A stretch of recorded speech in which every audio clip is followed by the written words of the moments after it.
Welcome to Southern Sense Talk Radio with your host, the radio chick, Annie Ubelis. Join Annie on Tuesdays and Fridays at 2 p.m. Eastern Time with an open chat room full of her regulars.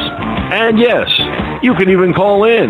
Call 917-889-3675. That's 917-889-3675 to be a part of the action on the phone line. Not able to listen live? Not a problem. You can always catch Annie, the radio chick, and Southern Sense Talk Radio podcast in archives at southern-sense.com. So sit back, relax, and enjoy Southern Sense the right way.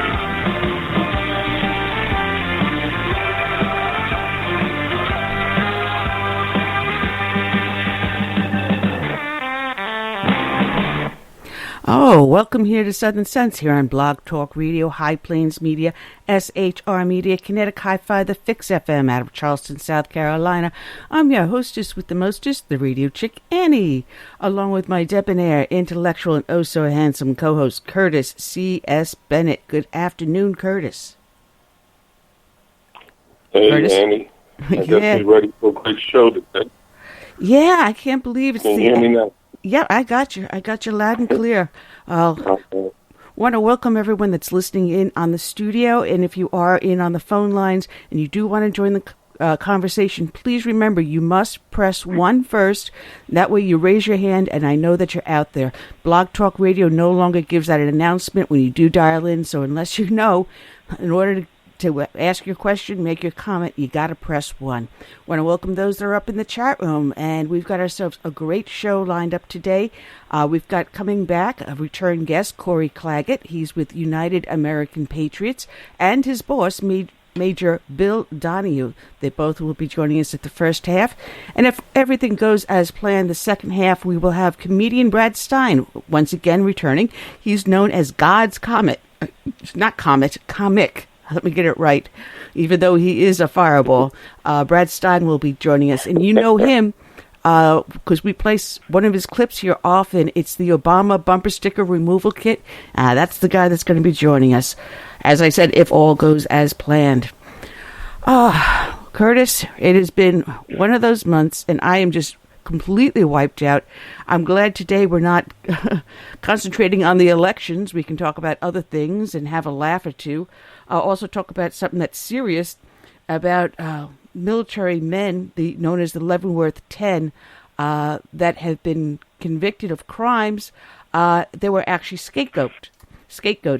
Things that higher authority should have gone to jail for, they went and paid the penalty for. It's an important issue. The abuse of our military by this government is important, and every chance we get, I want to highlight it and let the public know what is going on out there and help defend these men and women who protect and service out there, protecting this nation. It's a lot to do today. So, Curtis, what's next? Oh, man. You can never tell with the liberals out there what's next. No. I got to apologize if I sound a little bit off. I'm not feeling all that great today. So I'm trying to slog along and get things rolling. So if I sound a little weird, it's because I am weird. Those that listen to our show know that we start off each and every show with a dedication to a fallen hero. And today, once again, it is another law enforcement officer. Today's dedication is going out to Detroit police officer Myron A. Jarrett. His end of watch was Friday, October 28th of this year. And this is from Fox 2, Detroit. The Detroit Police Department gathered to say goodbye to a fallen officer who was killed in the line of duty. Myron Jarrett was killed while serving the city he grew up in and loved dearly. Officer Kaweem Powell knew Jarrett well and fought to hold back the tears. It's definitely tough, but that's what most of us took. The oath, serve and protect, Powell said. How you grow up from the community and give back to the community. And he gave the ultimate. He gave his life, giving back to the community. Officer Jarrett was hit and killed by a man in a hit-and-run at Puritan and Monica in Detroit's west side. Police say a vehicle driven by Lincoln Park man named Steve Guzina ran him down while he was assisting other officers during a traffic stop. Jarrett later died from his injuries at Sinai Grace Hospital. Guzina was allegedly smoking crack cocaine at the time. That's a harsh reality with the profession. We give so much. Not many people can say they have a job and that night they may not make it home, Powell said. Many officers at the 12th Precinct wanted Jarrett to watch their backs while on the street, Powell said. We used to fight to work with him. That's how much everyone loved Jarrett. The officer remembered Jarrett, calm and laid back. He was smooth. I'd never seen his feathers ruffled, and that's rare. I don't even think I can say that about myself, Powell said. He always kept his cool. He would be one of the people. If he pulled you over and gave you a ticket, you'd thank him afterwards. He just had this wonderful disposition. The 40-year-old officer was married to his high school sweetheart. He leaves behind her and 4 children. She's still not ready to talk about her husband's death. She hasn't had time for it to sink in yet. She just wants to send her husband off right, Powell said. The Detroit native was laid to rest at 2nd Ebenezer Church. And this is from Clock 1 Detroit News. Jarrett and another officer were responding to a call about assistance needed at a traffic stop. Police said that when Jarrett was at the scene of a traffic stop, a man drove a white van towards him. Officers near Jarrett yelled for him to get out of the way, but he could not move in time and was struck. The impact of the crash threw Jarrett 30 feet into the intersection. The first police vehicle was struck by the suspect. Right after that collision, Officer Jarrett was struck, said Officer Craig. Police said the driver of that vehicle got out of the car and fled on foot. We don't think it was intentional, Craig said. Jarrett was taken to a hospital where he was pronounced dead. Stephen Patrick Guzina was later arrested for leaving the scene of a deadly crash involving a police officer. As the investigation continues, Detroit police are forced to mourn yet the loss of another officer. He loved serving the citizens and the neighborhoods of the 12th Precinct. He loved his job. Today's show is dedicated to Officer Jarrett. It is also dedicated to all the brave men and women out there who serve as first responders, who every day voluntarily don the uniform to protect and serve. It is also dedicated to all the brave men and women who serve in our military, to those that have served, to those that are serving, and to those who will serve. We dedicate this song, Last Call, by Dave Bray. God bless them all.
Tell her I'm sorry.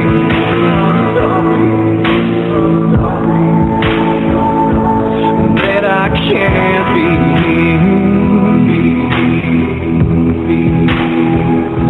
the man that she's gonna be.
is Dave Bray, Last Call, and you can get that by going to his website, Dave Bray USA. Check it out.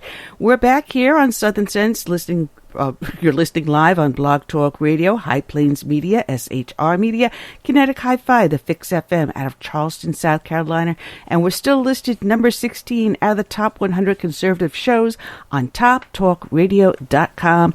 Check us out. I'm your hostess with the mostess, the radio chick, Annie, along with my co-host, Curtis C.S. Bennett. Curtis, we've got Corey Clagett and Major Donohue joining us at the half hour.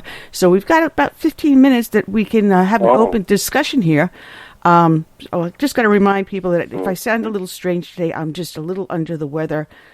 So we're just going to muck through this.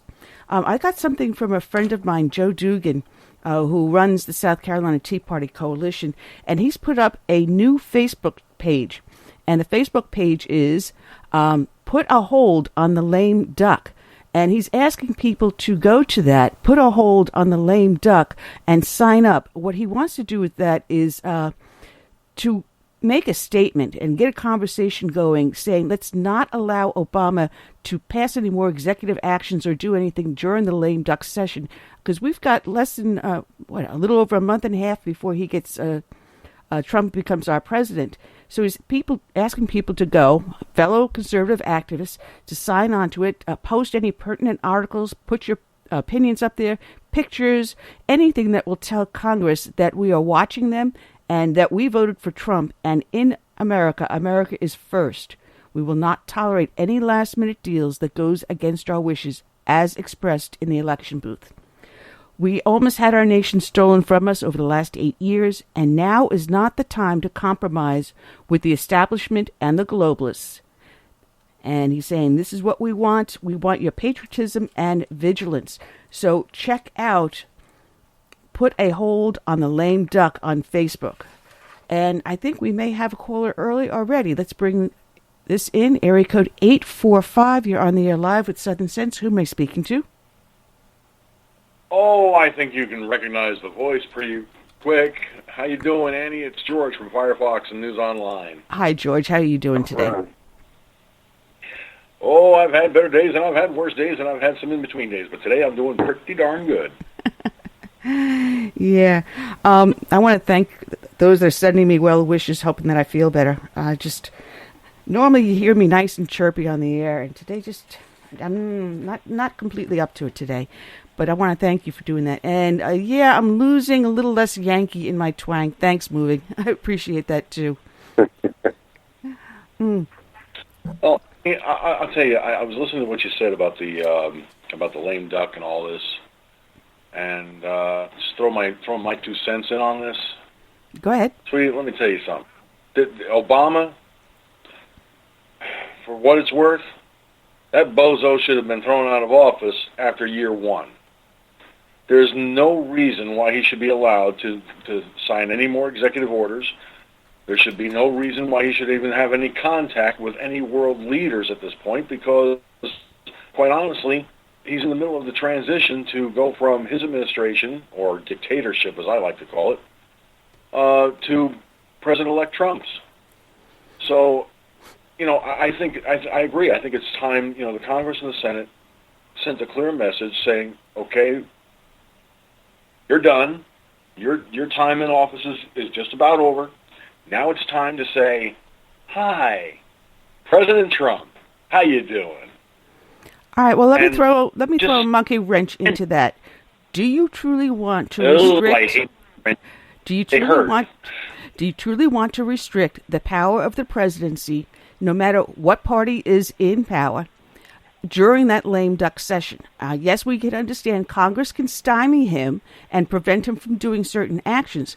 But what happens if we had another 9/11 attack? Now, we just had this bozo that was running through the campus at Ohio State. What if there was another major attack, another 9/11 on our shores during the lame duck session? Do you honestly want to tie the hands of the president? I wouldn't want to tie the hands of the president in a situation where a national emergency, national disaster takes place, such as 9/11. No, I would limit the scope of his ability to non-emergencies. If it's a national disaster or emergency, yes, leave him be for that. But anything outside of a major emergency or national crisis, if that's not the case, don't tie his hands. Limit him to at least for now. This president should be limited because he's done absolutely nothing. Well, this is exactly what this is what we're telling Congress. Congress has the power to limit him. Congress has the power to pass legislation that would overturn some of the executive orders that he's done. Congress has that power. They've had 8 years to limit President Obama. And what have they succeeded in limiting? One Supreme Court appointment? That's what Congress has done. So Congress, if they're not going to execute... Don't forget the 9/11 veto that they overturned. Right, but Congress has the power to do it. They have the power to do it. Oh yeah, and they haven't used it. So what the people have to do is tell them, exercise your power under the Constitution. It's there. It's there. Use it, guys. I feel like, George, during a lame duck session like this, I really believe the president should be focused on the transition from, one administration to the other. And if you got time after that, go play golf or something. Unless something major happens on the world scene. I like that thinking because I'm sure he can work on his putts, being as he's the biggest putz on the planet. Yeah, let him go watch The Return of the Tiger or something, because I hear Tiger Woods is back. But I really think this should be a transitional period for the outgoing president, and we should send him off, Yeah, I mean, he set up all those meetings outside the country, where he used those meetings as an opportunity to travel. And I'm sorry, there's no call for that. And he has been the first president that we know of in modern times to have done that. He has broken every single protocol in the office since he's taken it. And no one is holding him accountable. No one in Congress is saying, hey, Mr. President, that is not presidential what you are doing out there. Even his statement on Castro was wishy-washy. And how he must have bit his tongue to not compliment Castro outright that's the only thing I saw him hold restraint on. Because obviously one of his aides said, hey, Obama, you can't do that. You can't pull a Justin Trudeau and slobber all over the Castro regime, But still, he has broken every basic protocol in office since he took it.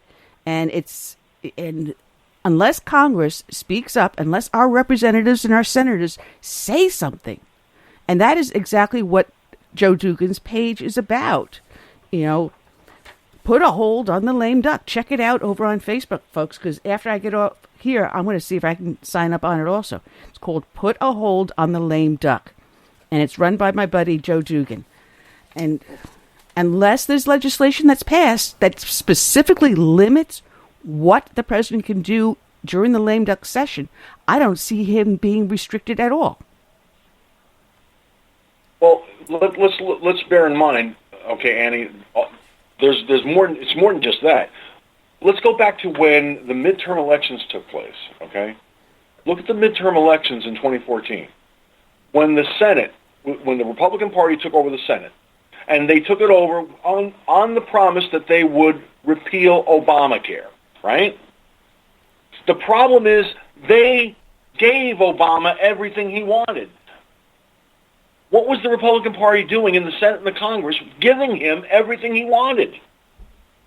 They didn't stop him except for two things: the Supreme Court and overturning his veto on the 9/11 lawsuit nonsense against Saudi Arabia, which he should never have vetoed in the first place. So the Senate and the Congress both had every single opportunity from day one of his administration right up to the midterms, right on through to now, to limit his powers, and they haven't.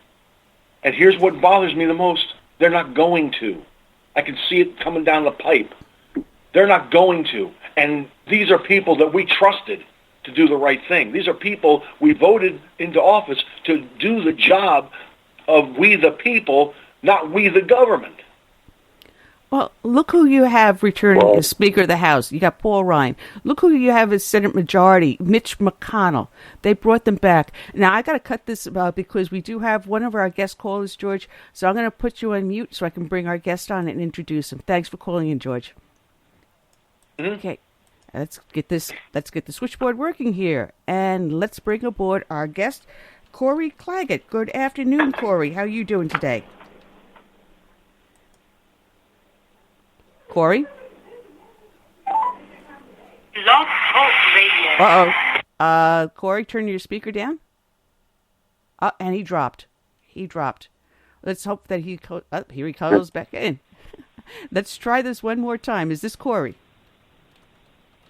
Yes, it is. How are you? All right. So you were having a little problem with your phone. Thanks to Blog Talk Radio.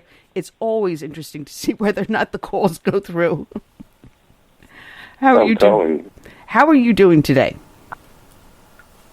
I am well. I have Major Bill Donahue, the president and founder of United American Patriots, here with me as well.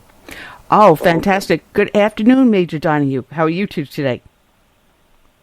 I'm fine. Can you hear me okay? I can hear you just fine. Oh, Corey, I want to give you a little congratulations on your upcoming engagement. Congratulations. Well, thank you very much. I appreciate that. Something good is happening in life. And by the way, give my love to your mom, too. Now, Major Donahue, you started a number of years ago, United American Patriots, and we've talked to Corey about it in the past. I want to hear from you why you started it and what it's about. Well, to begin with, I'm a 29-year veteran of the Marine Corps, and I've served multiple tours in Vietnam in combat.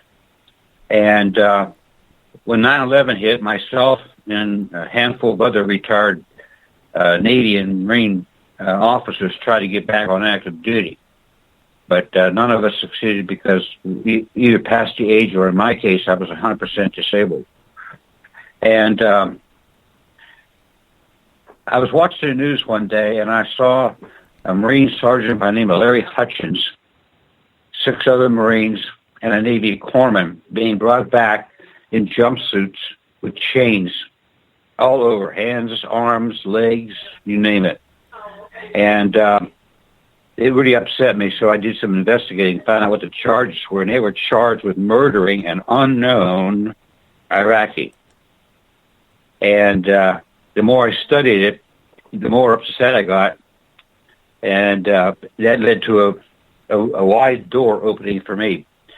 As a result, a couple of friends and I, we got together, we formed United American Patriots, and our main project now is the Warrior Fund. And we've been doing it now almost 12 years. And what we do is we raise monies to help pay for the defense of soldiers and Marines convicted of a crime during combat. And Corey is one of our latest successes.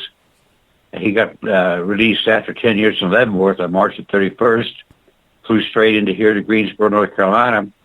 Myself and my team, we met him there, as well as his mom and his stepfather, and we put him to work. He's been working with us full time. He's doing a great job.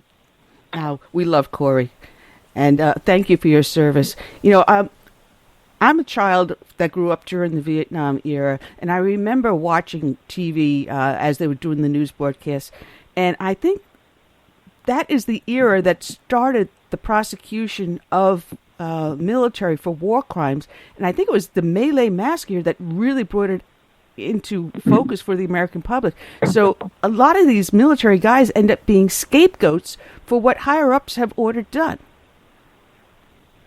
Let me explain something. Hopefully your viewers can appreciate this, or your listeners. If you take all of World War II, Korea, and Vietnam, and add up the number of cases of a soldier or Marine being charged with a, quote, crime during combat, end quote, it was 11. And only 2 were prosecuted. And, of course, Lieutenant Cady with the My Lai incident is pretty well known. Only 11 in those 3 conflicts. But since 9/11 and us being engaged in the sandbox, there have been over 300. Wow. Wow. And American people don't know that. No, and they make the rules of engagement so horrific that no matter what that soldier or Marine or a Navy does, they're not going to do the right thing, no matter what. Even if it is the right thing, morally, justifiably, it makes it impossible. Well, we've been able to get 33 of our guys released from Fort Leavenworth on parole, and 2 of them we were able to get their discharges changed from dishonorable to general honorable, and they got all their VA benefits back. It's a tough job, what we do. I lose a lot of sleep. I started this organization in my kitchen. I took out a $24,000 second mortgage on my home to finance it for the first 3 years. So it's not been easy. No, and I've got the link up on the show page that people can click on. It's called UnitedPatriots.org. I'm putting it up also in the chat room so people can go to it. And they can make a donation there, right? Yes, they can do it right through the website. They can use, we got it set up where they can use PayPal if they have a PayPal account or any plastic they might have. Oh. And if they want to send in a check, our address is on the website. Oh, fantastic. You know, one of the cases I looked up and I pulled up because I was curious what the status of it was Sergeant Calvin Gibbs. What can you tell us about that? Well, as a matter of fact, our morning meeting here, we have a letter we just opened up to Calvin Gibbs. And this is a case where he never should have been sent back multiple times. He's got very well documented diagnosis of PTSD and other mental health issues. His case was one of those where he was just thrown under the bus. First of all, he should never have gone back to Iraq for his 3rd pump. He was adjudicated with PTSD before that, but the Army continued to send him back. And having experienced 44 months of combat myself, I know what it's like when the bullets start flying and the artillery starts hitting. You only have one thought in your whole mind, and that is to survive and get the mission done. And then when you have PTSD on top of that, it just makes the whole world turn upside down on you. And I've got... can I read Calvin's letter to you? Yeah, sure. Go ahead, please. Okay. We just got this in today. Hello. Hope you guys are all doing great. First things first. Let me update you on the latest from the old case. So the Army decided not to petition the Supreme Court to waste more time. So the judge here is reviewing the appeals packet, and when he's done, he'll set the date for the hearing. So small victory, but we're on the right track now, moving forward. I'm guessing the hearing will be in the next couple of months. And he goes on to talk about some personal issues in here, which I don't want to divulge. And it's a 2-page handwritten letter. Mm. We communicate with them all the time. My marketing director, Lexi Dorsey, and my wonderful executive secretary, Jenny Montgomery, they communicate all the time with our guys. And so he goes on to say, I enjoyed the story about not wanting to cut your hair to join the Marines. And he said, the new books are awesome. Thank you guys for that. He goes on to say about some of the issues inside Leavenworth.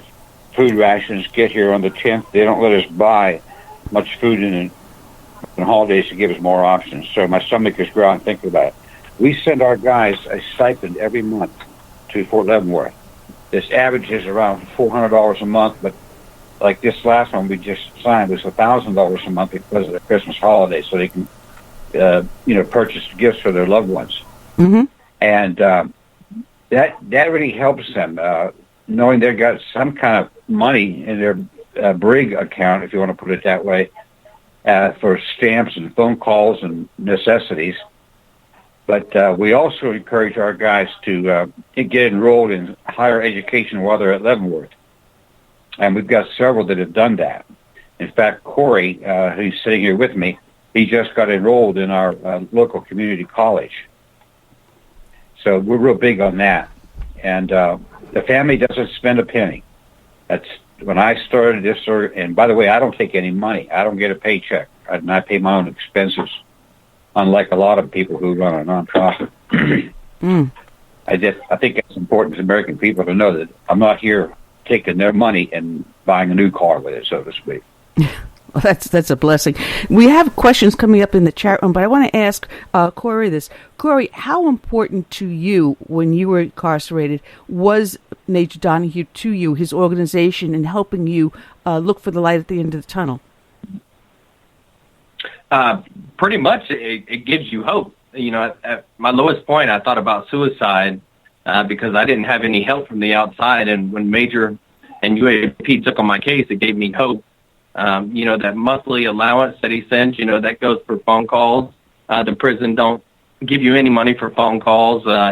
You know, they give you cheap shirts, so you always have to buy them. So the money that they send, you know, it goes a long way, and it kind of brings some sort of happiness while you're in there.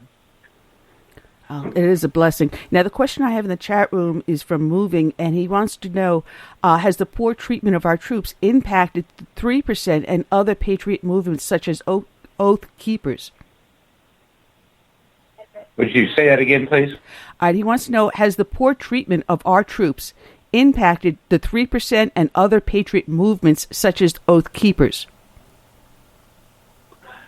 I'm not familiar with the Oath Keepers or any of the others, but I can tell you that the negative aspects and how these guys are treated when they're incarcerated is starting to get out now. And I have a list of recommended attorneys on our website.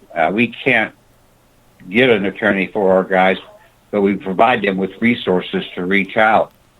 And once on our website, we have a petition that they can download, or their family can download it and fill it out.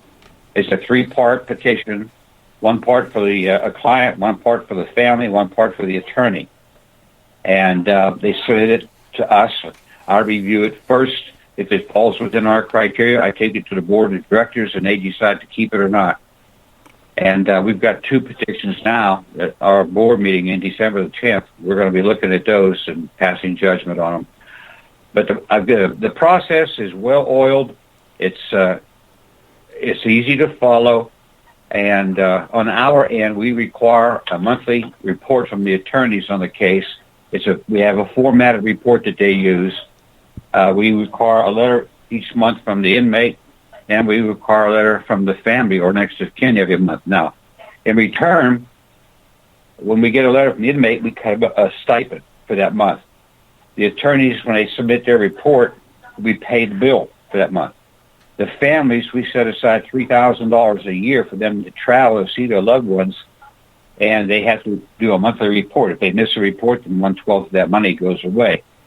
So it's an incentive, and based on that, we get 3 inputs. Every month we can sit there and look. You get a pretty darn good picture of how the cases is moving and how they're being treated and the impact on the family.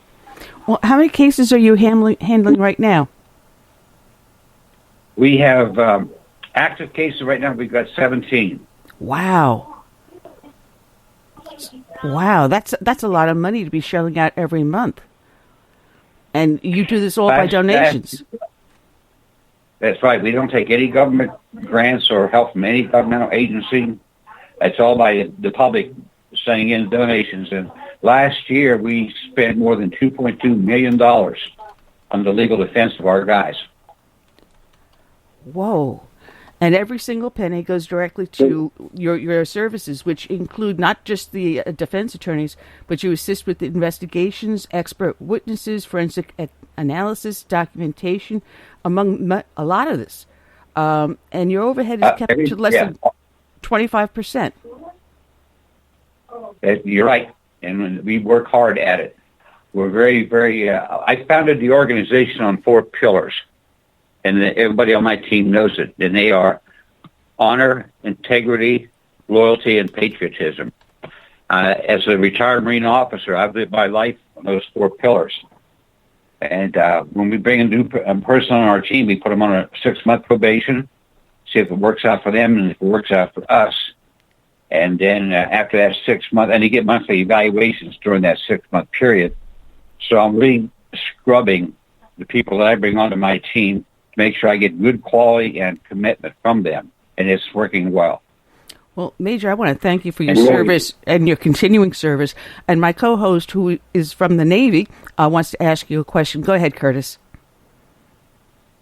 Major, how can we as a country justify sending our men and women into combat only to charge them as criminals and bring them back and treat them like criminals, yet we go out of our way for real criminals and combatants, like down in Gitmo, we treat them very well. We pretty much bend over backwards for them. Doesn't it fall on the president and his administration the way we treat our people? Well, Curtis, thank you. That's a great question. And your lead up to it is something that I personally deal with 24/7. Thankfully, with the recent elections, we'll see some more fairness put into the Uniform Code of Military Justice, which is what the military lives by. I have a meeting arranged in March of all of our case attorneys to go through the UCMJ, Uniform Code of Military Justice, and present a revised copy to Congress. Now, as it currently stands, the UCMJ is heavily slanted in the government's favor. You can have a courts-martial where there's no body, no identified victim by name. Forensics is weak. Usually it's just like a rumor from one person to another. And the Army and the Navy, the Navy's NCIS, the Army's CID, they go to any great length. And the problem is the government's got unlimited funds for the prosecution. And in most cases, when a young guy is accused of a crime during combat, he's given a JAG defense attorney.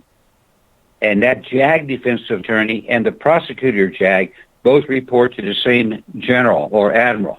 Therein lies a conflict of interest right there, because no defense attorney who's wearing a uniform is going to jeopardize his career. And we've seen it in many cases with very poor legal representation. So the families are forced to go outside to find a competent attorney, and it's extremely expensive. And so when we take on a case, the first thing I do is I call the family and tell them, don't pay any more money to the attorney. We'll take it from here. Then I call the attorney and tell him, don't bill the family anymore. And it's worked very well for us. And we've got families all over the United States whose sons or fathers we've gotten out of prison that write us all the time. And it's heartwarming. Wow. Now, but to answer your question, Curtis, go ahead, Major. To answer your question more deliberately, Curtis, first, the Uniform Code of Military Justice has to be revisited in its entirety. There are so many articles in there that Article 132, for an example, you can be walking down the street and spit on the street, and some officer sees you and he can charge you. It's ridiculous. It's a catch-all article. It's a catch-all. And, yep. So that's the first step, is getting the UCMJ revised. The second step is the political aspect. That is to revisit the rules of engagement that our guys are under. They change every day. They change from one mission to another mission. Sometimes they change in hours. And I'm telling you right now, being a combat veteran myself, if I would have to live under the rules of engagement these days, when I was in Vietnam, I would have been court-martialed 100 times, no doubt. Wow. Our job in the military is close with and destroy the enemy. And too many times, there's two themes that we've seen run through almost every case. The international politics. For an example, we had one Army lieutenant, Michael Bahena was his name. That case went all the way to the Supreme Court, and we won. But we send our guys over there. We train them to do a mission. And then when they do the mission, if something goes awry, the foreign government wants to keep them in their country and try them. And, of course, that'll be a death sentence. So we whisk them out, bring them back to the States and say, watch what we do. We'll take care of it. And so they just throw the guys under the bus. That's the first thing, that's the international politics. The other is the military politics. Since World War II in 1947, when the National Defense Reauthorization Act was established, that act also included that everybody seeking a star on their shoulder had to be approved by the Senate. And that politicized the general and admiral ranks. And if you've got 1 star, 2 star, and you're seeking another star, you're going to have to be very, very diligent and careful that nothing harms your reputation. And they just won't. We don't have any more MacArthurs. We don't have any more Pattons. They'll take care of the troops. They're afraid to. Well, let's hope that Trump's team is going to... I'm sorry? For Corey. Yes, go ahead. Yes. At what point did you feel conflicted, feeling that you did your job as you were taught and trained to do, yet being told that you did something wrong and you have to pay for that? At what point did you realize that, and how much of a conflict was it for you? That affected me initially when I went in prison, but the more time I was there, it kind of went away. But now that I'm out and I'm trying to reach out to other media outlets, I'm being told no because I pulled the trigger. So right now I'm struggling with, did I do the right thing or did I do the wrong thing? So that's how I'm dealing with it now and my thought process with that. Let me add something, Curtis. In Corey's case, he was following the direct orders of his commanding officer, who is Colonel Steele. And if you've seen the movie Black Hawk Down, Steele is in there as a captain. And when Corey had his court-martial, they brought Colonel Steele in to testify, and he invoked what's called officer's privilege, and they couldn't get anything out of him. Mm. Wow. Is that like plead the fifth? Yep. It only applies to commissioned officers. So, in other words, an enlisted man such as Corey would be forced to testify and then implicate himself in direct violation of our constitutional law. Absolutely. That is correct. Well, Corey, we've had your story on here, and it is absolutely mind-boggling, some of the stuff that you went through and what your family was put through just to help you. And, I'm so glad that Major Donahue was able to step in and help you find your new life now. There's other stories you have on your website, such as the interesting story about Colonel Michael Stallman. And this man himself was a judge advocate. And this is not a case where he was jailed. This is a case where you're helping with the investigation because he died. Yes. And there's a lot of evidence. We got a great attorney on that case, and I met with Mrs. Stallman here. She came into the office for one of our board meetings. The colonel was a Marine, active duty colonel, and he was found dead in his bunk in, I believe it was Afghanistan. And the forensics, the NCIS, Navy Criminal Investigative Service, ruled that it was a suicide. However, the facts don't fit that. He was in the lower of a 2-bunk bed, had a sheet pulled down over him, which they would usually do when they want some privacy. There was a bullet that went all the way through the wall and into the wall of an adjacent hut. His hand and the pistol was in a position that he could not possibly have shot himself the way the wound trajectory was. There's items missing out of his helmet bag that he was keeping classified information on. He was investigating the mistreatment of troops. And there's all kinds of evidence, and I really don't want to get into it any deeper than that because I might be infringing on the attorney-client privilege, which we hold sacred. Yes. But there's enough evidence there that convinced me and my board of directors to take the case on. Wow. The stuff that is coming to light from your organization is absolutely amazing. Curtis, you were going to ask a question? Well, I just wanted to know that how's Corey, how's he coming along now having been out of, prison here. Well, I'll answer first and let Corey put his own take on it. As I mentioned earlier, anytime I bring a new member onto my team, they're under a 6-month probationary period. That's twofold there. One is to see if we're a good fit for them and see if they're a good fit for us. Now, Corey's coming up at the end of his probationary period, and I'm very confident he'll come full time. And he's had tough times. I mean, you locked up in a prison for 10 years, and most of it's in isolation. It's going to take effect on you. And we've worked very, very hard to make his life transition as easy as it can. And I'll let him talk for himself about how he feels that we treated him and what his outlook is. Well, Curtis, my take on it is, I love my job because I'm trying to help free the guys that are still in there. I know how bad it is in there, and I want those guys out. In reference to Major Donahue, Jesus Christ is my Savior, and I believe that Major Donahue is my mortal Savior. He helps counsel me. When my PTSD tries to overflow, I seek advice from him to how to operate computers because I've lost everything that I've known. He's very lenient when it comes to my, parole appointments and whatnot. The environment here at UAP is ideal, and I intend to make this my career.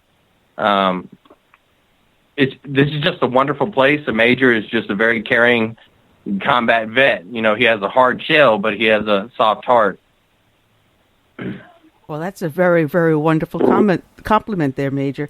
You're doing so much good work. Now, you also are making that connection between the public and what is going on over behind bars for these men.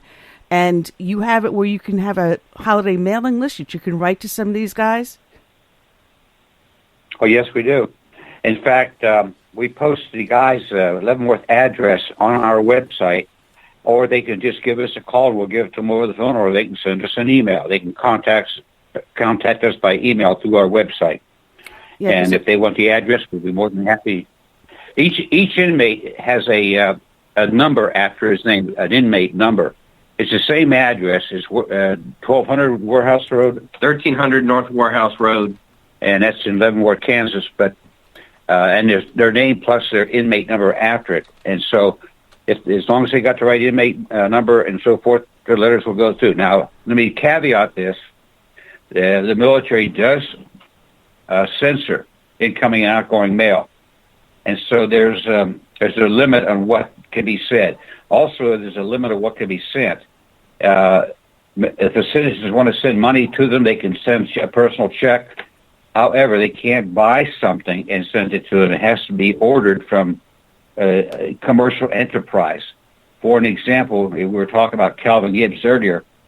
One of the things that we do for our guys to help keep their mind moving is we like to give them subscriptions to magazines and buy books for them.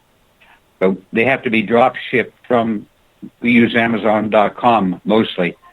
It has to be drop shipped from Amazon to them. If we were to send it from UAP, it would not be acceptable. Now, there's a comment. I just want to make a comment because Moving made a comment that the UMJ needs to be pre-Obama, is what he calls it. But I want to point out that, Corey, this started to happen under the Bush administration. So the entire code has to be rewritten. Yes, ma'am, it does. You're absolutely correct. Yeah. So, go ahead, Curtis. So last time, well, I was going to ask the Major if he's had any female clients, or have they all been male? They've all been male at this point. And that's a concern that we all share. If the combat arms are opened up to females, that is another can of worms right there. And I have to admit I'm somewhat prejudiced about it. I've been in combat. I've seen the horror of combat. I would not want my wife or my daughter to face that horror. So I am against women going into the combat arms. There's plenty of other ways they can serve their country in the military rather than being a trigger puller. No, I completely agree with you because I, at one point back in 76, almost went into the Navy, and the recruiter was going after me hot and heavy. And I says, wait a minute, with my temperament, I'll probably punch out my commanding officer and end up behind bars. But I thought about it very carefully. And at that point, women going into the Navy and serving aboard a ship was not even heard of. And now you've got a whole new military under these new liberal policies. For God's sake, just last month they started allowing transgender and offering them the surgery into the military. I thought that was against every medical prohibition possible, because you're going through hormone therapy, you're going through other treatments, you're going through psychological, you're going through the physical alterations. I thought that would prohibit you from going into the military. It's crazy, Major. Yeah, you may know the name Bradley Manning. He was accused for leaking. Yeah, the United States disciplinary barracks is paying for his hormone treatment. He's allowed to wear makeup. Versus when I was in there, they wouldn't pay for any type of treatment for me because I was segregated. But yet they're spending hundreds of thousands of dollars for his hormone treatment and making him feel comfortable as a woman in a male prison. It's all bass backwards, as my friend says. Someone like you had one of the most horrific experiences in treatments where you were left in solitary, you were chained to your bed, they withheld your mail, they withheld privileges from you. If you did this, if you sneezed in the wrong direction, they wrote you up disciplinary, and yet they mollycoddle this traitor to the United States. Yes, that is the epitome of the imbalance and injustice, and it aggravates me to no end. If I wasn't, I'm 100% PTSD myself. I'm a combat disabled veteran. But if it wasn't for the medications that I was getting from the VA, I'd probably gone out there and shooting so many liberals. I want to make a question, by the way. His name isn't Bradley Manning anymore. It's Chelsea Manning. He was allowed to change his name to a female's name. Wow. Only in America. Yeah, that's true. But the military has always been the playground for social change. Some of the changes were great. I liked it when they integrated the races in the military. That was a fantastic thing to do for the military and for the individuals. But this stuff about transsexual and females in combat, we're asking for trouble, and it's going to bite us in the butt big time. Right now, our military is the smallest it's been since World War II, and they're screaming and shouting. I stay very, very close to what's going on in the Army and the Navy circles. I've got thousands of guys and gals on my private email list. And the things that I'm hearing going on, is just, if the American people knew it, they would be marching on Washington. Yeah, that's true. But a lot of Americans just don't care. They're not personally involved. That's what it is. How can Trump and his presidency impact or have an effect on the bad policies that's there now for the military? The first thing he did was with his appointment of the defense secretary, which was a good move. And I'm hoping that General Mattis does get that. He's a true combat Marine. The troops call him Mad Dog Maddox. And he's got all kinds of famous quotes he's known for, like one of them, he addressed an Afghan chieftain, "I come here in peace to help you, but if you F the word up, I'll kill you." Yeah, I heard that, yeah. That didn't sit well with the politicians in D.C., so General Mattis was forced to retire. Man. And see, those are the very type of leaders we need and miss, like, the Pattons and Garthers. That's right. All that. Well, as far as I know, General Vallely has been putting a team together over the last, good Lord, when I spoke to him about this was about 4 years ago. He's been doing this for a while, putting a team together of former military and intelligence people to offer up to the conservative president elected which Trump is not exactly a true conservative, but he's the closest thing we got to it right now, and he's the closest thing to a patriotic American to sit in that seat in a long time. So hopefully we have people like that will step up, offer their services, and bring our nation back and bring our military back. Its pride, its dignity, and its honor. Exactly. And now, the future is uncertain. I just had a grandson of mine graduate Marine Corps boot camp at Parris Island about 6 months ago. He's out in that's right down the street from me. Right down the street. He's now in Okinawa. He's now in Okinawa being trained as a forward observer with Marine Force Recon. And he came in for Thanksgiving, and it was a fantastic family reunion because all of the kids and grandsons and granddaughters came together the first time in almost 10 years. And I was very blessed. I'm the patriarch of the family, so, I had a good chair at the head of the table. Well, what I ought to do is I ought to send you the name of my husband's stepson, because he's a sergeant in the Marine Corps, and either he's on his way to Okinawa or is over there already. So they'll probably cross paths.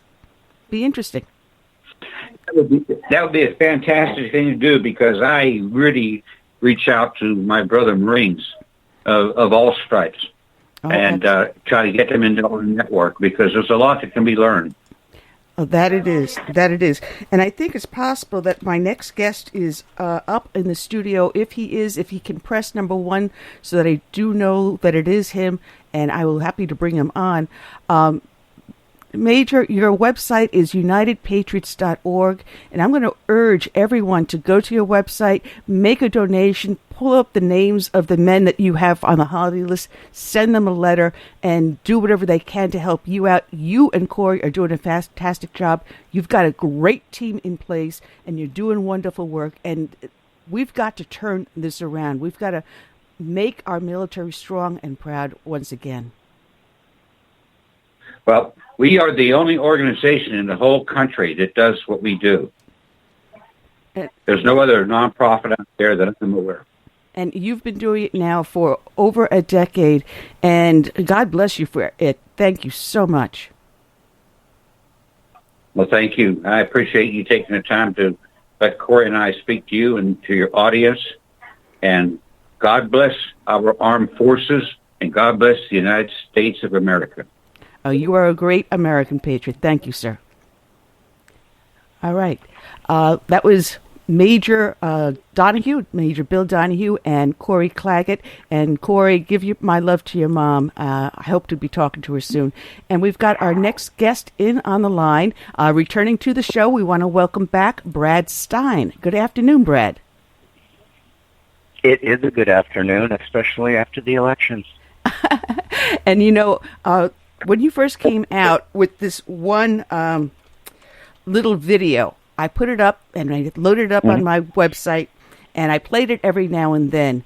And after Obama was elected the second time, I just kind of left it in the archives and said, no, this is just a little too depressing. Let's hope something happens in 4 years. And on Election Day, I played this to my guests. And here we go. Has this ever happened to you? You go for a charismatic young politician only to be disappointed by his undelivered promises of hope and change. If you're like much of the American voting public, you surely have. Has your car been marred by an unsightly blemish? Has your property value decreased due to the regretful political statements on your neighbor's car? Are you tired of being embarrassed to drive through your own neighborhood?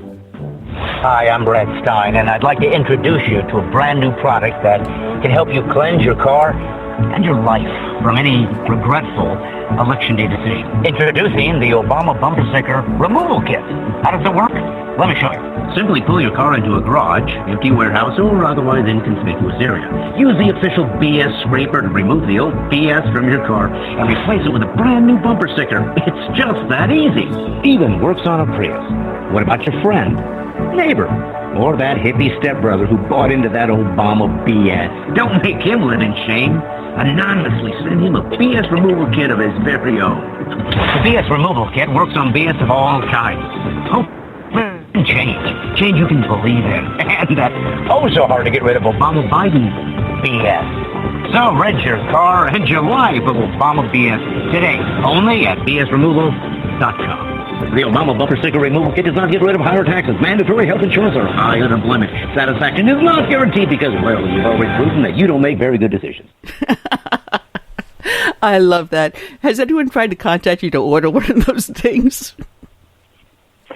Well, they did when we first put it out, and ironically, it was kind of a gag gift that was designed to be bought for, your progressive family member or friend or whatever, and it was, of course, basically a glorified ice scraper, that you could take off the bumper sticker or the BS, and so it was just kind of all fun and funny, and there were a lot of folks that did call in or whatever and try to get some, and they did.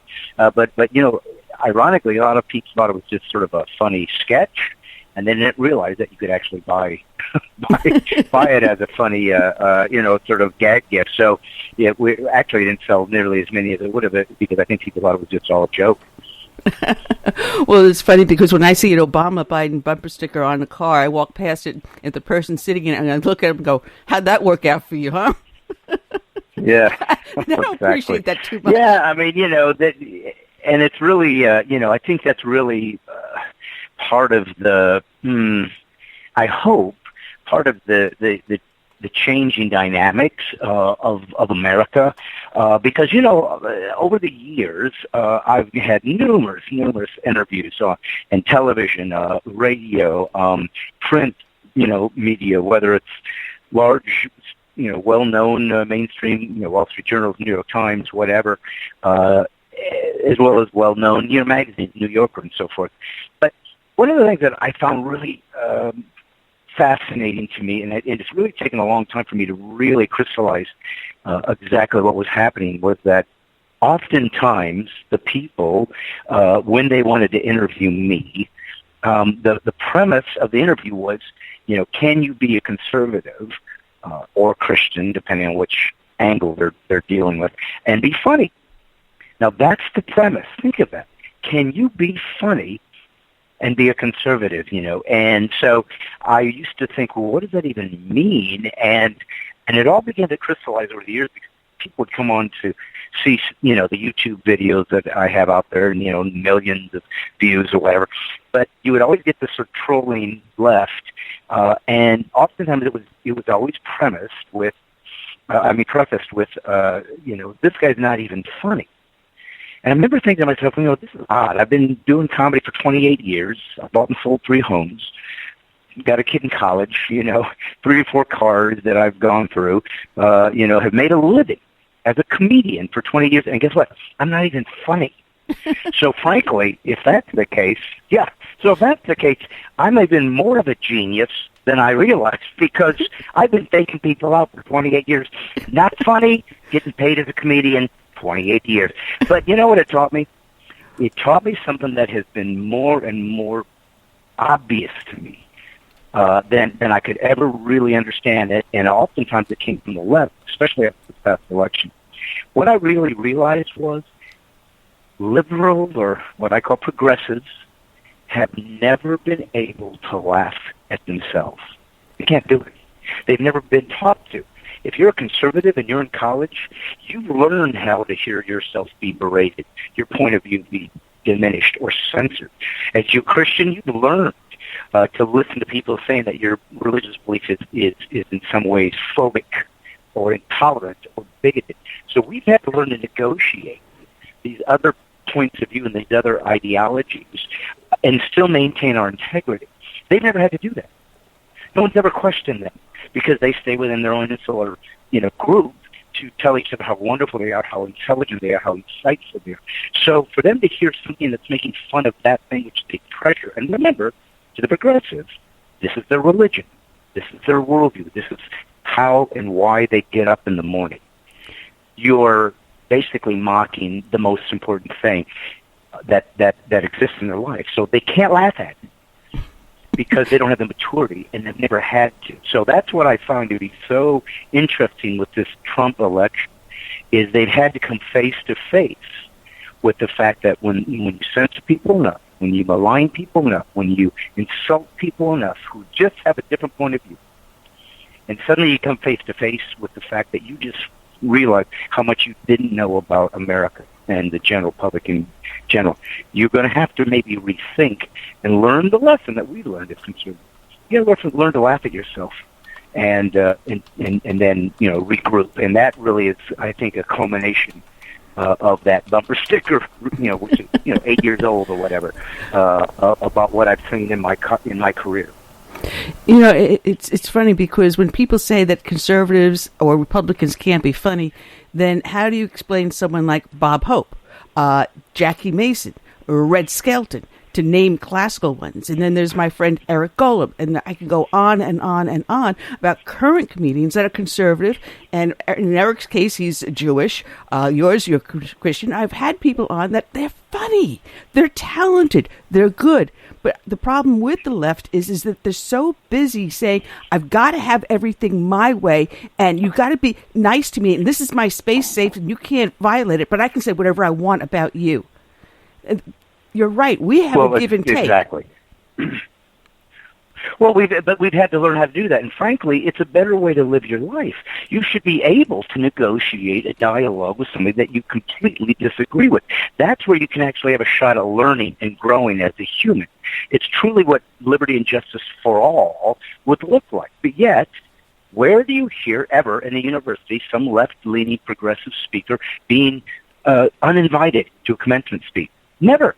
It's always the right. When have you ever heard that suddenly Milo, can't go in, he's going to be thrown off campus, or Ben Shapiro, or Stephen Crowder, or Ann Coulter?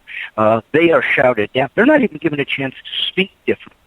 So there can't be a greater irony than the fact that those people who don't want them to speak because they're bigots are living literally in pure totalitarian, despotic bigotry towards its point of view that they disagree with, and think they're virtuous.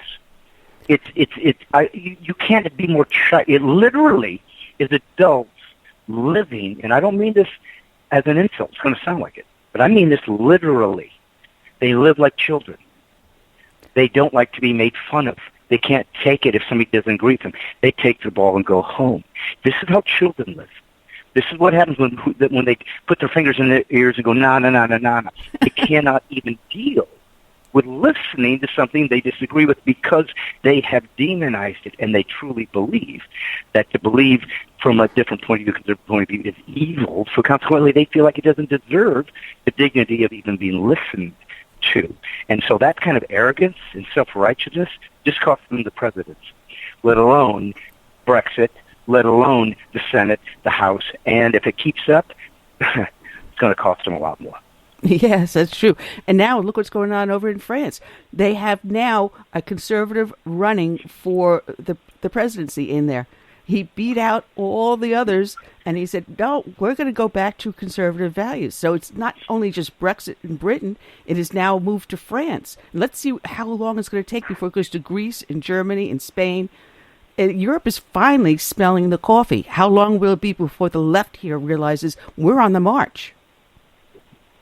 Well, yeah, exactly. And the truth is, there comes a point where there's enough blood in the streets that you can't ignore that your philosophy fails.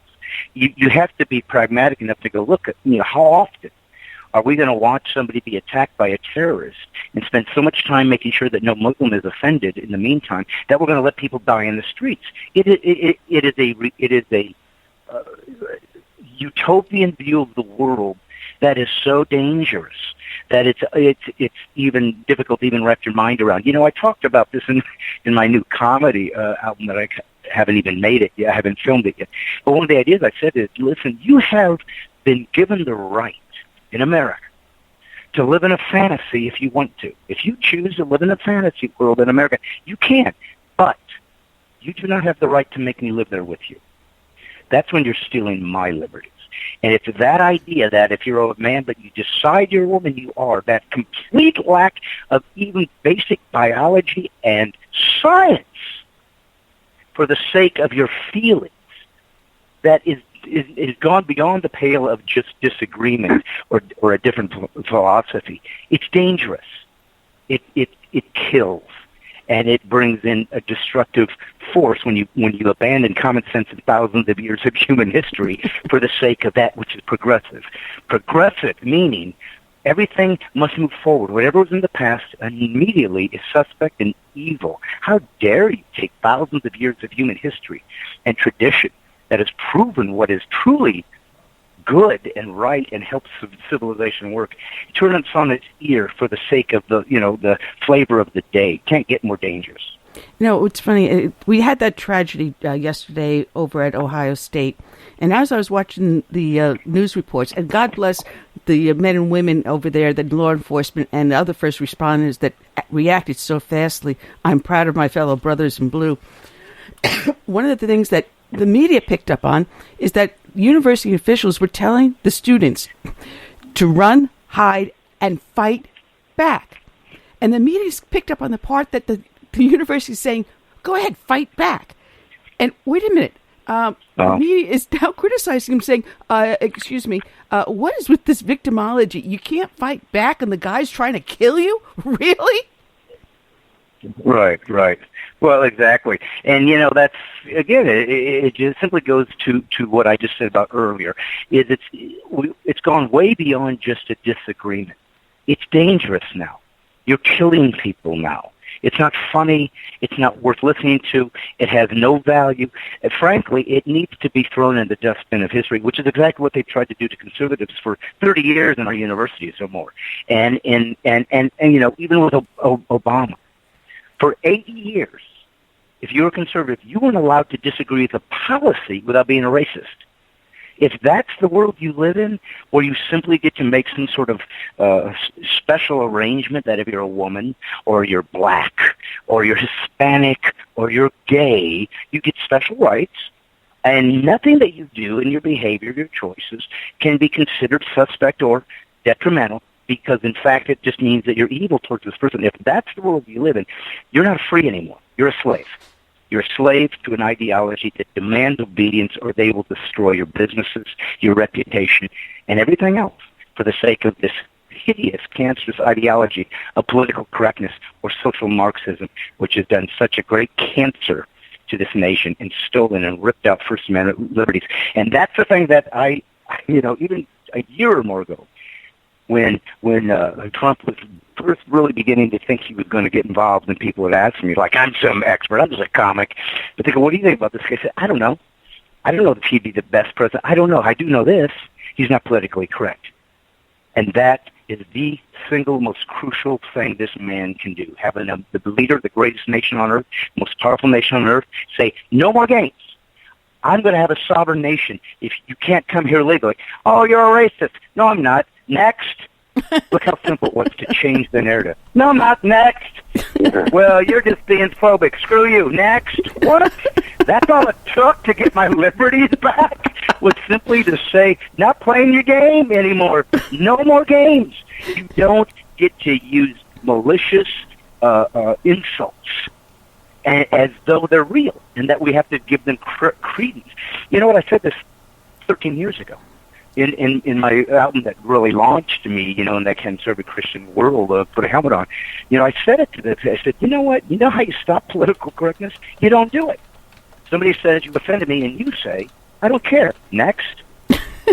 And then, of course, I did make a point. I said there's a difference between malicious and malicious insult. You're fat, you're ugly. That's one thing. Yeah, that's not good. That's not positive for culture. But if the truth offends you, that's your problem.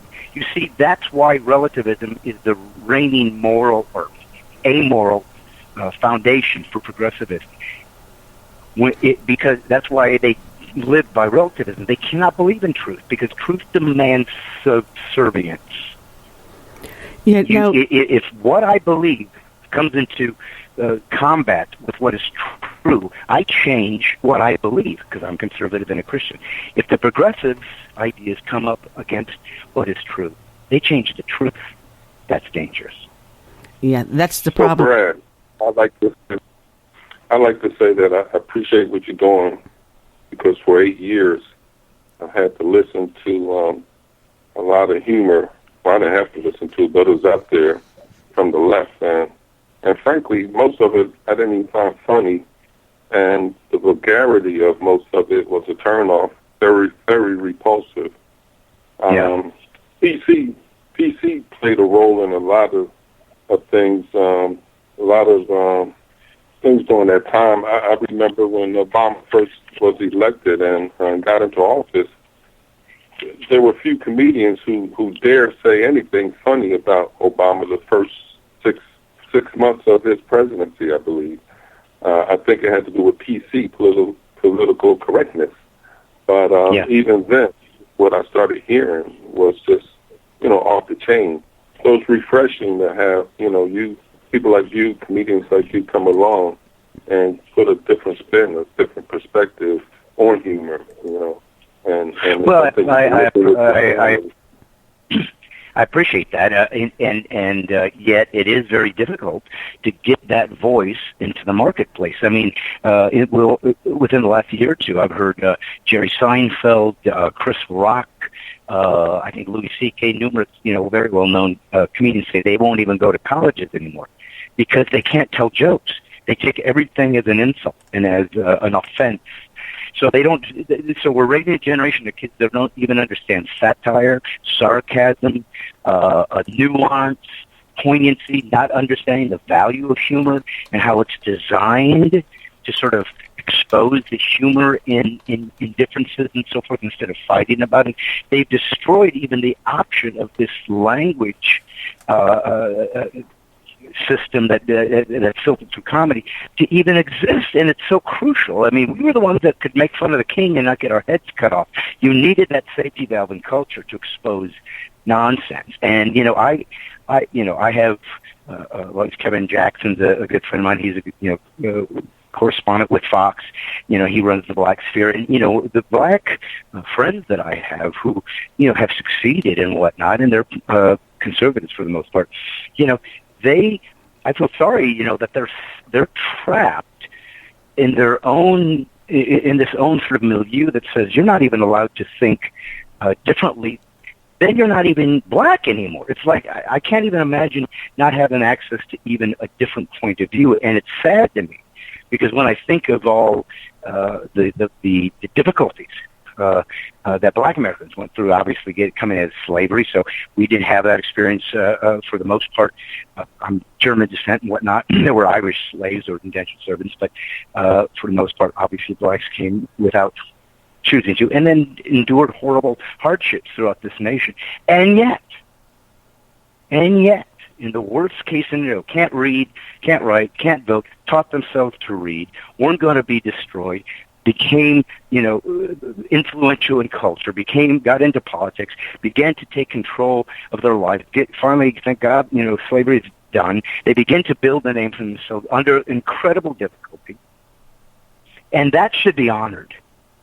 And now it seems to be going backwards, that we have groups who almost want to keep the basic, largest sort of group of black Americans almost into a victim status, so that they can't go forth and break free like Oprah Winfrey or whomever. I'm just off the top of my I'm not even trying to think of athletes because that's kind of a specific subculture, an athlete. But I'm talking about businessmen and those who have started BET. That guy, all these guys are billionaires. Because they didn't listen to the nonsense. They didn't listen to, you don't get to tell me what black is. I'm an American. I'm going to do my best. Yeah, there'll be some racism. Absolutely. There'll be some junk coming my way. I'm not going to listen to it. I'm going to go fight and see if the American dream works for me. And guess what? It does. It does when you have that point of view. So I just feel sort of like the black conservative is like doubly vexed in not even being allowed to step out of his in the narrative of some of the more, extreme supposed representatives of black culture. So I don't know, and if I try to say something, the white guy, well, you're insensitive and you're a racist. Because who are you to even comment on somebody if you're not of that race? So if you're taking away all the possibility of dialogue, and learning and growing from all people who actually care that all people have a shot and the best they can, then how can there possibly be growth? How can there possibly be freedom to reach the American dream for all people? And so that, to me, is another thing that I hope gets alleviated in the upcoming, years, is that people can truly disagree and be given equal dignity. It's funny because you mentioned the college kids and their little utopia that they're trying to build for themselves. And you've got this college up in New England, Amherst College, that because a student burned an American flag because they were offended by it, all American flags were banned from the college university. And this is a college university that is demanding freedom of speech, but yet the American flag being deemed a symbol of the freedom of speech is not allowed. This is what gets me. Well, and here's the irony. I mean, years ago, I used to say to people, I said, listen, you have the right to burn your flag in America. But then I'd say this, and because you can burn your flag, you shouldn't. Because that's the point. Because of the freedom you have to literally disrespect the very freedoms you've been given, you should honor that by not doing it, by giving it respect, being so grateful that you have freedom, being so grateful. These kids have no idea what torment is. They have no idea what torture is. They have no idea what censorship is. They have no idea what it's like that in some countries, what they do on college campuses would get them locked up in torture. And I promise you, these immature children, and they are children, would suddenly want to come running back to America and realize what they have. It is beyond absurdity, and I blame the gutless cowardice of the deans and the presidents of these colleges to not say, no, you don't get your specific need for your benefit to destroy the options for all the other students. There is no safe space for the conservative, for the Christian. There is no place where you are not fined or lose a grade if you have this point of view. Leftists are absolute totalitarians. They will not accept or even give access to conservative dissent. That, to me, as president, I would just go, look, this is a violation of the First Amendment. Any college caught using any type of bigotry towards conservatives or Christians will immediately lose any kind of federal funding, immediately. And then will be brought up on charges if you are doing unconstitutional violations to the rights of these students. Make them pay for their despotism of academia. And maybe they would start realizing, I'm happy that you want to have your different point of view. I give you access. This is what conservatives, I think, said when they voted for Donald Trump, is no more of this crap. You either give it as well as you can take it, or we'll just take it from you, because this nonsense ends now. Well, that's amazing, because I always said if you want to fight a person, go for their wallet, which is what the left does. That's the first thing. If you're not willing to bake that LBGT cake for their wedding, they go for your wallet. They go to close you down. They make you pay through the nose. So why aren't we doing the same thing back? Why aren't we using the very tools that they're using against us?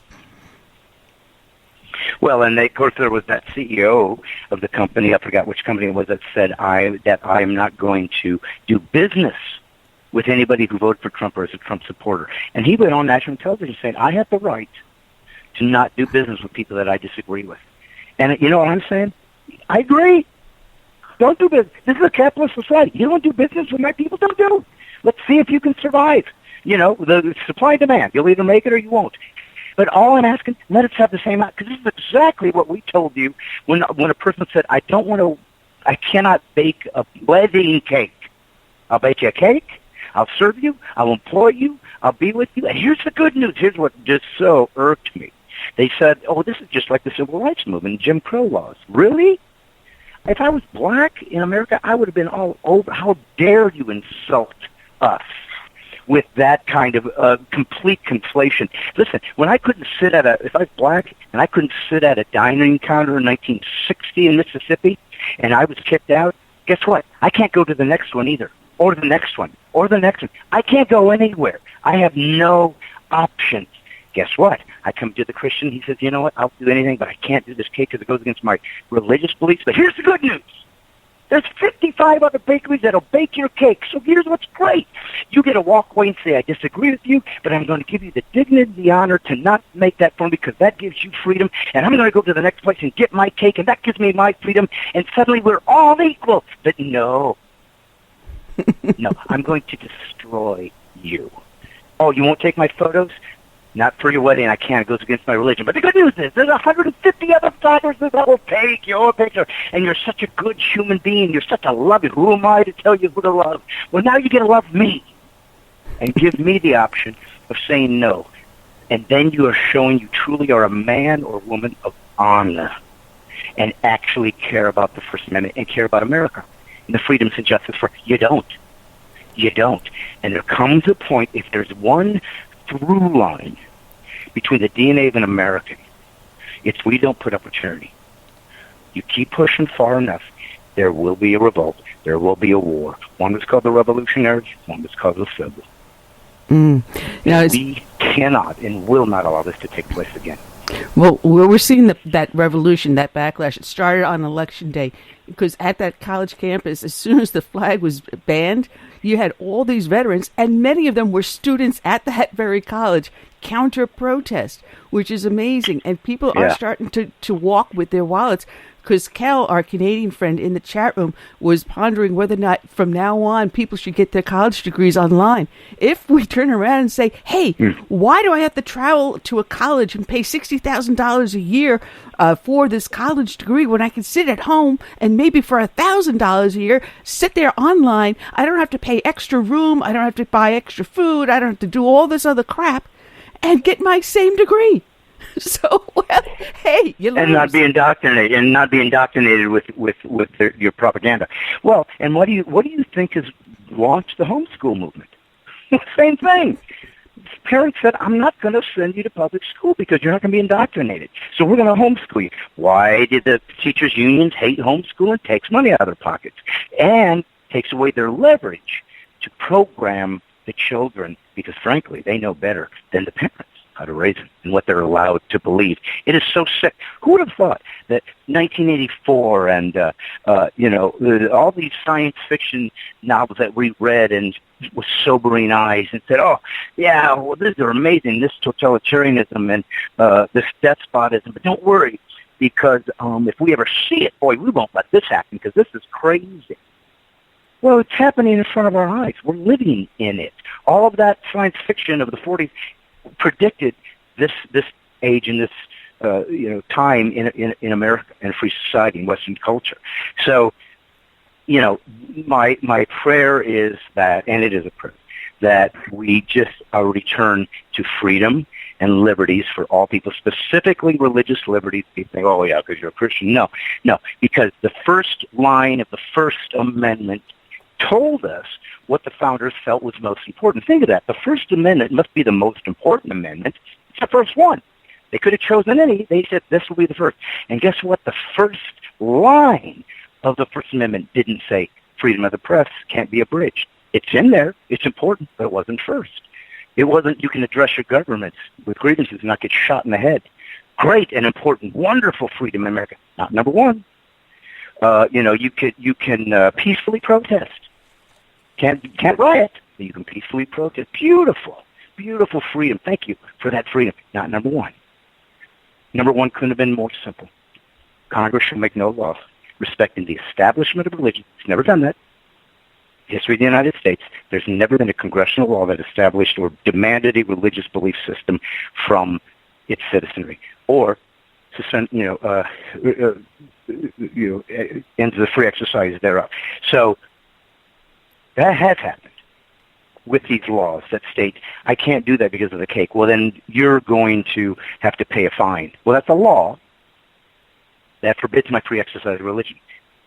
You see, that's why this was also important for Trump, if the guy goes through with what he said, that we get Supreme Court justices that are originalists. There should never be, ever again, a liberal Supreme Court judge. And you know what else there shouldn't be? A conservative Supreme Court judge. There should be only one judge in the Supreme Court, an originalist. What did the Founding Fathers want for this nation in the beginning, and stay there? That was their purpose as a branch of our government. And that's why this is so important, that we have this chance to perhaps reinstill that patriotism and that hope of liberties and freedoms. And if we're given that opportunity, just maybe we'll survive another generation or two. Who knows? Well, it's funny. Well, you know something, Brad? Curtis, I just want to make this one. I just want to make this one point for a second, Curtis, because you brought up something very important in that First Amendment about prohibiting the free exercise thereof. And I've asked this question many times.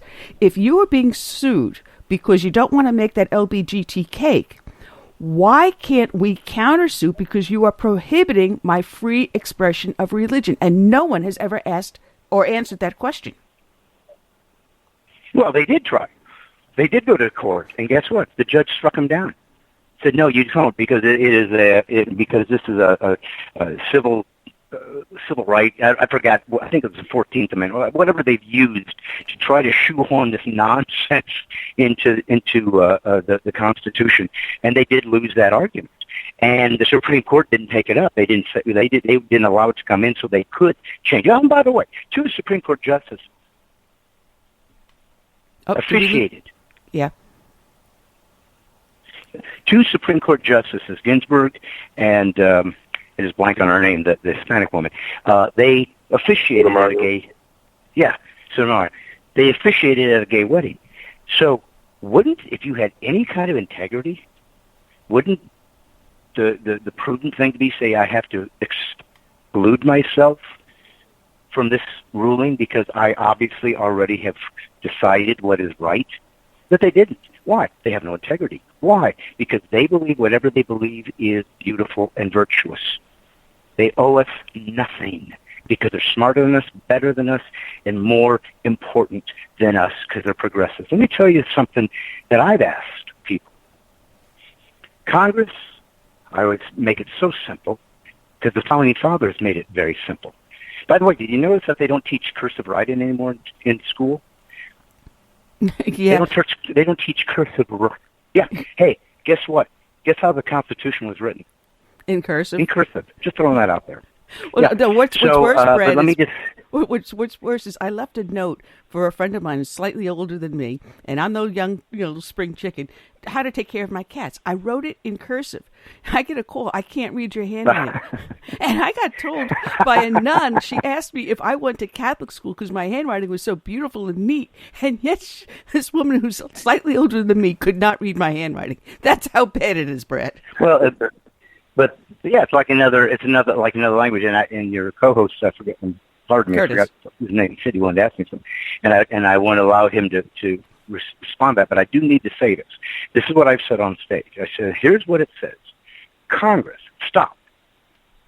Let's start with the first word. Congress. Apparently, the First Amendment has something to do with Congress. Shall make no law, congressional law, respecting the establishment of religion. What is the difference? I simply ask you this. In the history of the United States, when was there a congressional law demanding you put a nativity scene in a public park? Never. When was there a congressional law demanding you have a Christmas pageant in your elementary school of which you will sing hymns to Jesus? Never. When was there a congressional law that stated that you have to pray at a high school football game? Never. Every single court order that said this was a violation of the Establishment Clause was a lie, based on not what the founders had envisioned, but on a congressional law. The founders said this: not only is religion necessary in this free country, but it is imperative to be taught in school. These kids need to know, since we are a democratic republic, and there is a certain freedom here that, and we're not going to be telling them everything they have to do through the law. They're going to have to be sort of moral. They're going to have to find a place that drives their morality. And it's going to be the Bible and the Christian worldview. That's what they use. I'm not saying they all said, you've got to be a Christian, but this is the fulcrum we'll use for morality. Okay? So they wanted a world in a country that said, if I want Jesus Town, you're entering Jesus Town. And we're going to have Jesus Street and Mary Street. And when you go to our public schools that are paying by tax dollars, we're having Jesus all day long. Now, the founder said, you can do that with taxpayer money. You can't demand it by law. But if you choose to, because that's your community standards, albeit. Oh, by the way, you can have an atheist town, too, if you want to. As long as it's not by law demanded. That was what freedom really was. If you were a conservative state or city that loved your Christian heritage and wanted to use it in all facets of your opening prayer at your council meetings or school, you can do that. That's actual freedom. And if you choose not to, as a society or a group, say, let's not do that anymore, you can do that. You can vote that away. You just can't do it by law. That's been completely lost by the Supreme Court. So that's how simple and how free the founders had created this option for us, and how simply it was ripped away from us because we bought into some nonsense that some guy from Harvard has decided that the Establishment Clause means you can't even utilize religion in the public sphere. Not what the founders said. They said it has to be there. Well, speaking of religion, and I want to also reiterate what you were saying about freedom of speech. I'm glad that we did change directions during the elections here because that Hillary won, I truly believe that within 2 generations we would be bowing to Sharia law. And when you have Sharia, you don't have any humor. You don't have comedians. That's probably one of the first things to go. I mean, I don't know if I ever heard of a Arab comedian, you know. So I agree. You know. Muhammad jokes don't go over too well. They're out there. They're out there, but and they might talk about humorous things about their culture, but they will not say something that could in any way be construed as mocking the Quran or the Prophet, because that would be considered blasphemy, and you'll die for that. That's the difference. Yeah. Exactly. Well, you better not say nothing. Yeah, think about the Times cartoonist says anything about Allah, and then they put a fatwa out. You know. Well, that's my point. But there's the difference. See, that's why it matters what you believe. It has consequences. The reason that Christianity is unique and different in that is that it actually gives you human rights. It actually, because we are made in God's image, and so it says that we would then, Christian worldview would then say, okay, well, how does God view things? For example, what does God say if you choose to not believe in Him? He lets you. He said that's a choice you want to make. It's going to cost you. There'll be a price for that, but I'm going to give you that option. I'm not going to demand or coerce your love. You can come in and come out. One day your life will end. To stand in front of me, and then you'll pay the price of your choices. But it won't be me. It won't be my fault. I gave you options. You chose against it. In Islam, it's not the same. You're not given that right to dissent. And so when people say, well, you know, Islam is the fastest rising religion in the world, yeah, it is by coercion. By coercion. You'd be you're Muslim or you're dead. Oh, okay, I'm a Muslim. Christianity just offers it to you, and you can choose to come and not. There's an amazing group of sort of just change with even in Iran and a lot of the Muslim countries of people coming to a revival, of coming to Christ because of the oppression that they've experienced through their Islam, and they say, I don't want to live like this. I don't feel as though I can know that I'm loved by God. I don't know what these things, and they're becoming followers of Christ because of the love and the grace He gives them. So there is value, even to the horrors that we've seen in the genocide of Christians in the Middle East. God has used to help draw His Muslim children to Himself because God loves us all. Atheists, all. He wants us all to come home. So this is sometimes the price that a Christian is asked to pay. Horrific. I pray for these folks. I hope I'm never put in that position, but if I do, I pray that I will be honorable to God.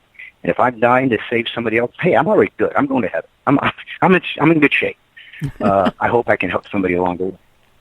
Well, this is why you're called God's Comment, and I want to do a plug for your book too. Not book. I mean your website, which is your name, bradstein.com. And you know, Brad, as I told you in the past, the majority of people that do listen to the podcast. So while they're listening in, all they have to do is just click on bradstein.com. It'll take them directly over to your website so they can check out your videos, because you got some great, really funny videos up there, and all the other stuff, your schedule, where you'll be. You just finished, I think the last time I talked to you, had just finished the tour, and now you're doing, as you said, a movie? Well, the latest thing I've done is a documentary called Boycott This, and it's actually a documentary that exposes the BDS movement against Israel, which is the Boycott, Divest, and Sanction movement. There's a lot of people in the Middle East whom despise Israel, and they have sort of been, sort of championing this idea of boycotting and divesting and sanctioning Israel as an apartheid state because of Palestinian there in the occupation in the West Bank, and they're saying that it's that they are colonialists and so forth and so on.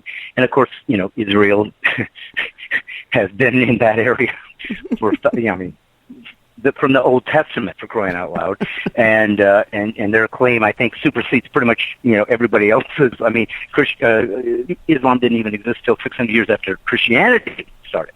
And of course, Israel or Judaism, thousands of years prior to that.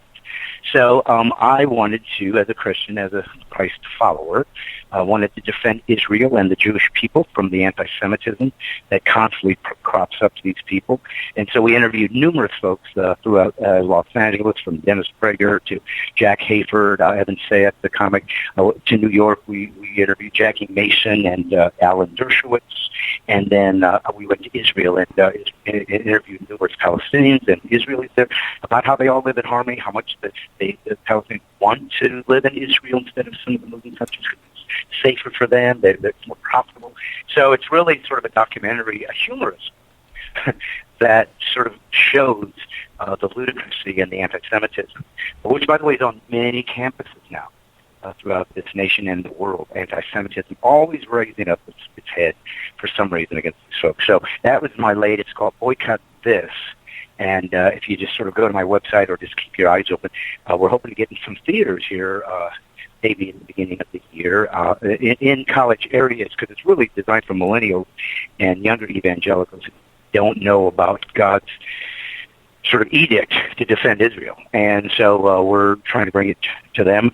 I'm having a new show that I've been experimenting with that will be like this. It'll be a podcast, but it will be shot live for television, because I want to just sort of humorously talk about God and his stories and political correctness, all the stuff that I do, and provide that for people, like you said, that don't have that option, because you don't see a lot of the conservative comedy or humor.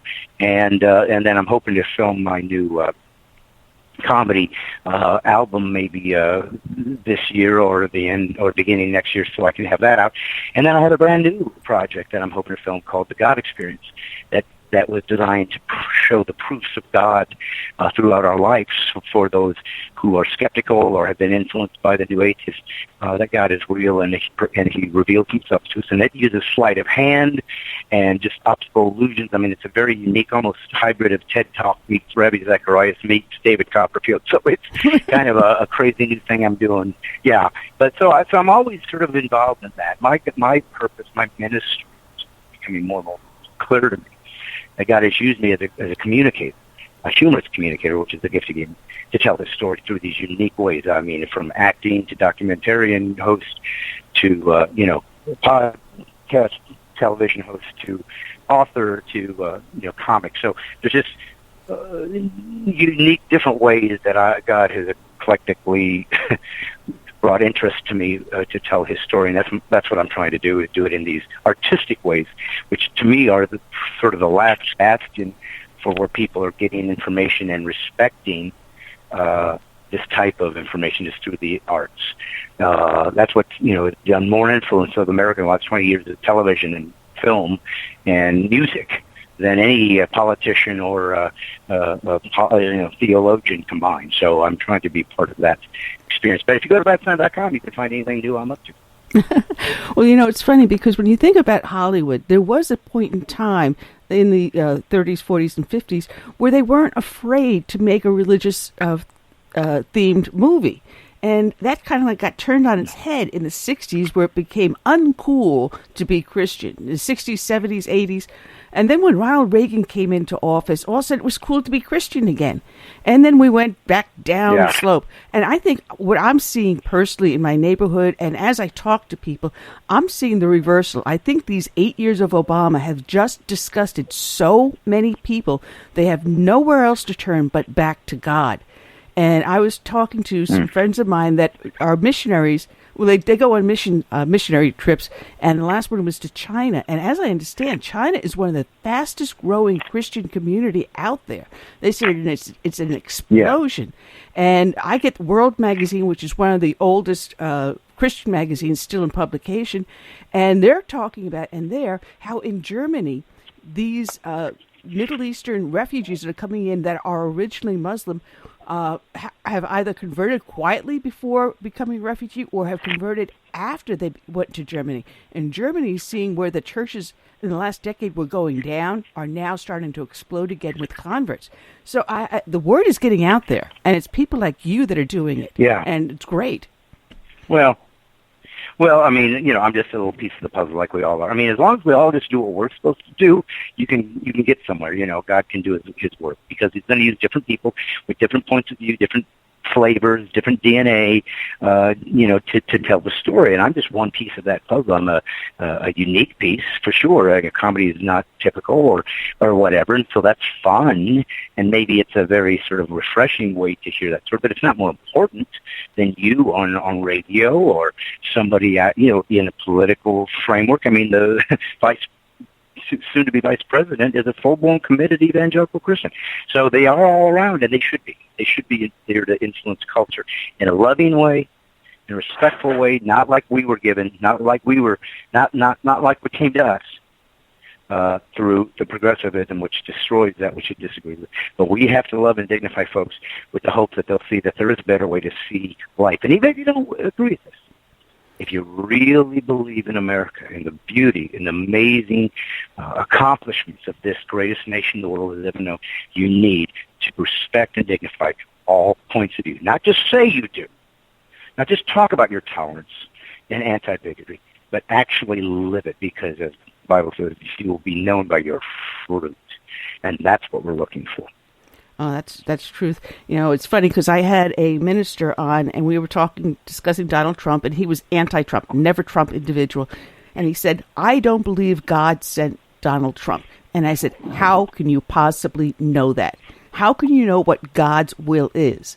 How can you say that and say, maybe he sent Trump here to test your faith in him, and by you not voting for him, going against God's will? He couldn't answer me. He could not answer me. I want to change the subject just because we're down to our last few minutes. And I wanted to throw at you. I was watching Jill Stein as she was on Fox News talking about the vote recount. And I ended up... No relation. Absolutely no relation whatsoever. I do not want to hear anything about this, my aunt. All right, go ahead. Oh, but I had this crazy juxtaposition in my mind's eye. I saw her on the screen, and all of a sudden, Jane Fonda showed up side by side. I swear they could be sisters. Oh, my God. What is your view on Yeah, I mean, who knows, and hey, whatever, good for them. They want to have another party. They want to bring another option. That's America. That's beautiful. I don't have any problem. I mean, if there was any phrase that my prayer is implemented by the Trump administration during this long, it's time to dump those who have been around for 40 years and have made a job out of their service instead of caring about the American people. It's all about power. It's all about corruption. I'm talking about, many Republicans as well. When we gave them a chance to fill up the House and Senate, so that 2 years ago, so that they could check and balance Obama, and they immediately turned on us. I gave up Republicans because I despise cowardice more than those who at least live by their point of view. Even if I disagree with it, at least say what you believe in and live it. But when you start just saying you're going to represent the people, and we put you in power to represent us, and then you don't fall through. Okay, you're a disgrace because you are, someone who has betrayed us. So I'm really, independent and seeking, the best candidate for the most committed to the original intent of the Founding Fathers and the Constitution. So, I didn't say that Donald Trump is going to be the greatest president on earth. I don't know what he's going to. Nobody does. But I know that Hillary would have been a disaster. That would have been a disaster because she's corrupt to the core, and we couldn't afford that. So, that's where I feel like God gave us a window of grace. And now let's pray for this guy and see what happens, and see if we can at least bring that common sense and free speech for all in our campuses and around the U.S. Well, that's a huge amen to that. And Brad, it has been a pleasure. As always, you are fun, and I want to have you back on more often. You know that. So please, just... Well, I'm here, ma'am. You know where you can call on me. I'm always waiting for you in sackcloth and ashes, praying for your soul. Normally I'm in some kind of fasting mode, wondering how you're doing, caring about you. So every now and again when you give me that call, I'll come back on and enlighten all of your viewers with my insight and my charisma. I'm sure they can feel eeky through the phone.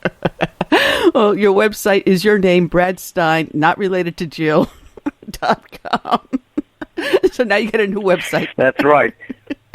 And listen, if you're out there and you've got a conservative or you're a pastor or you have a church and you want to bring in comedy that lifts up God and country and tears down political correctness, and you want to, or even I do a lot of fundraisers for pro-life events, for pregnancy resource centers. I do fundraisers at Christian schools, conservative events. So if you're out there listening and you want to bring in some comedy, something very unique, just go to bradstein.com and click contact, and I'd be love to come to a town near you.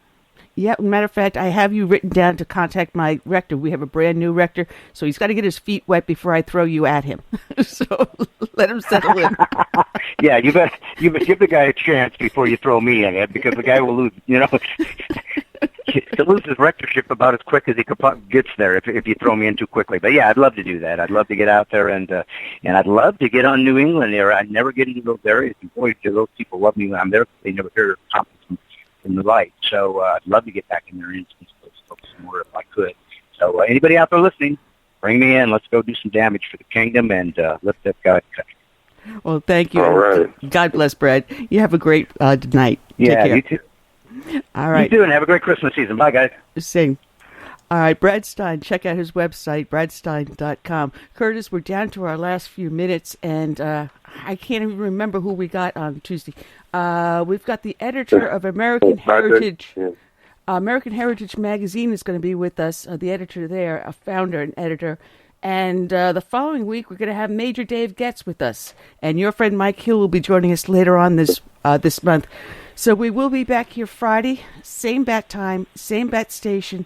So I say until then, good night and God bless, Curtis. Yeah, I hope you feel better. If you like your health care plan, you'll be able to keep your health care plan.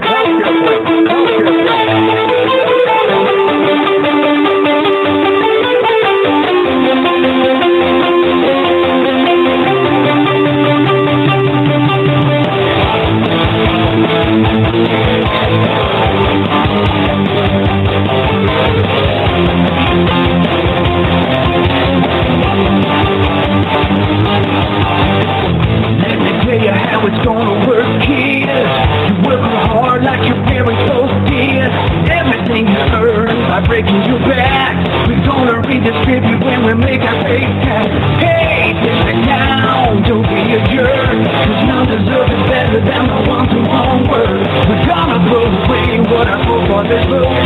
Use your hard money just to buy a new boat. Welcome to the play. Welcome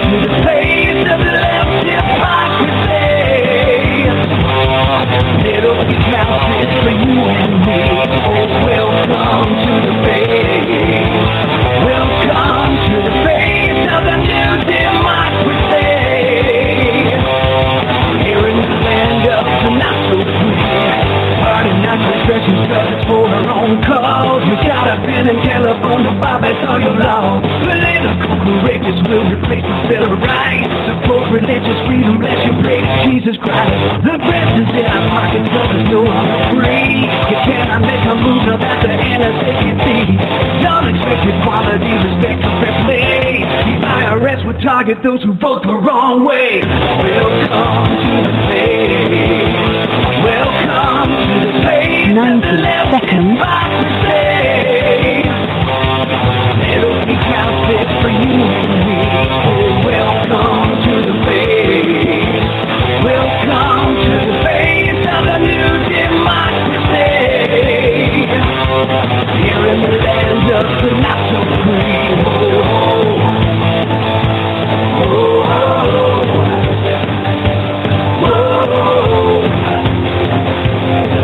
60 seconds.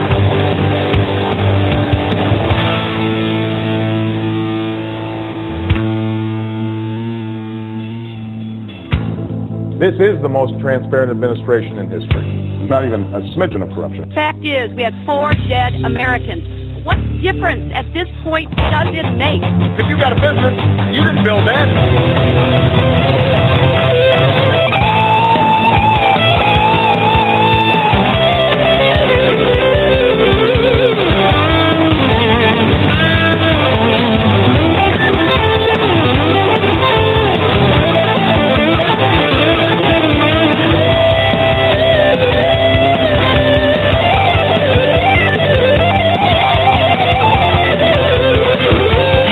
Seconds. Election testing those on the day. Attorney general's lying even while on the road. Ignoring dying veterans and border races. Hey, shut your mouth, swallow your pride. What does it matter? Our ambassador died. There's nothing you can do about it, minus the face.